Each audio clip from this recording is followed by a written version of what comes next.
बहुत से लोग अपनी बेसकूनी का, घरों के लड़ाई झगड़े का, अपने मुआशी मसाइल का जिक्र करते हैं, तो मैं उन्हें एक वजीफ़ा बताता हूँ। गुस्ल करें, अच्छा लिबास पहने, परफ्यूम लगाएं, 12 बजे मस्जिद में पहुँच चुके हों। बिस्मिल्लाहिर्रहमानिर्रहीम।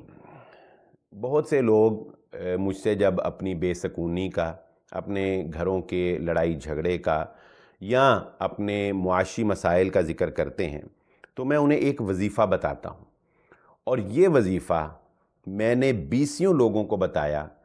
अभी तक कोई एक बंदा भी मेरे पास ऐसा नहीं आया जिसने ये कहा हो कि मैंने आपके इस बताए हुए वजीफ़े पे अमल किया और मेरा मसला हल नहीं हुआ।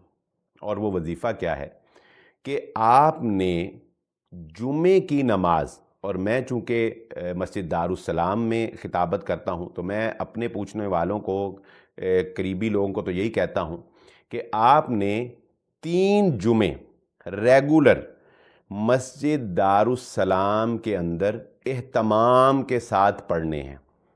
इंशाअल्लाह 3 जुमों के बाद आप अपनी ज़िंदगी के अंदर अगर नुमाया तब्दीली नहीं देखते तो फिर आगे मुझे बताना है, लेकिन अगर आपकी ज़िंदगी में नुमाया तब्दीली आ रही है तो फिर इस अमल को रेगुलर कर लें। आपकी ज़िंदगी के सारे मसाइल इंशाअल्लाह अल्लाह रब्बुल इज़्ज़त हल कर देगा। 3 जुमे पढ़ने हैं, लेकिन सुनने नहीं है, ये बात याद रखें। व्हाट्सएप के ऊपर सुन लें, यूट्यूब के ऊपर सुन लें, हमारा जुमा फेसबुक पे लाइव जाता है वहाँ सुन लें, नहीं, सुनना नहीं है, पढ़ना है।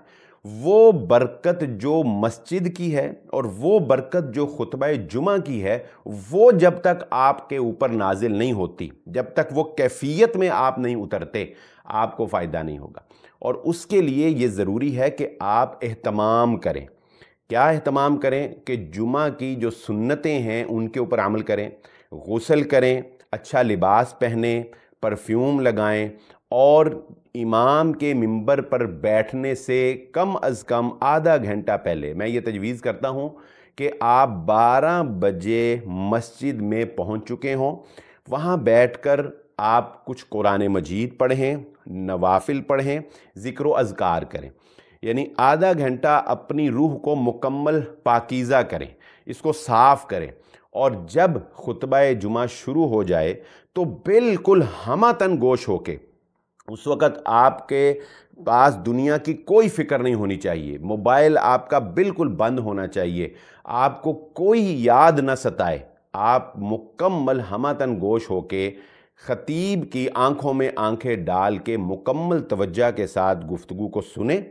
उसके बाद नमाज पढ़ें, नमाज के बाद सुन्नतें अदा करें और अपने घर जाकर अपने बीवी बच्चों से, अपने बहन भाइयों से, अपने माँ बाप से इस जुमा के उन्वान को डिस्कस करें। ये अगर अमल आप 3 जुमा रेगुलर कर लेते हैं तो मैं अल्हम्दुलिल्लाह पूरे यकीन से आपको ये बात कहता हूँ कि मुमकिन नहीं है कि आपकी ज़िंदगी में नेकी का रुझान ना पैदा हो, आपकी ज़िंदगी में सकून पैदा ना हो, ये मुमकिन नहीं। आप अपनी ज़िंदगी में एक नुमाया तब्दीली इंशाअल्लाह ताला देखेंगे। तो मैंने जिसको भी ये बताया है, अल्हम्दुलिल्लाह जिसने अमल किया वो उसका अमल रायगा नहीं गया, उसने अपनी ज़िंदगी में एक नुमाया तब्दीली जो है वो देखी है। उम्मीद करता हूँ कि आप भी इस पर अमल करने की कोशिश करेंगे। अल्लाह ताला हम सब का हामी व नासिर हो। इसी के साथ इजाज़त दीजिए। अल्लाह हाफ़िज़।